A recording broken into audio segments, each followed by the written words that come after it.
So since the approval of the project in March 2019, we spent a period of time with the contractors, gone through an ECI process. We then commenced the project construction in November 2019, which has seen us progress a number of utility diversions, archaeology work, below ground infrastructure works, and the milestone here today is really starting to see that infrastructure come back out of the ground with track works being laid here at Ocean Terminal.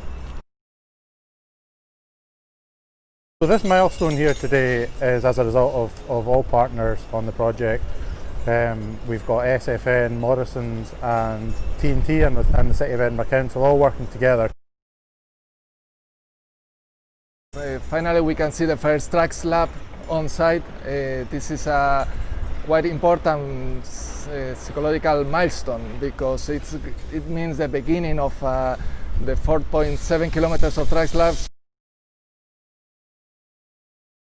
As said, after the track slab is poured, all the additional works, the finishing works, surfacing, bus, tram stops and everything will be finished following the track slab. So we will be opening to traffic different sections in different areas in the following months. So the public will be able to see the track slab already done and the streets open for traffic until the project is completely finished.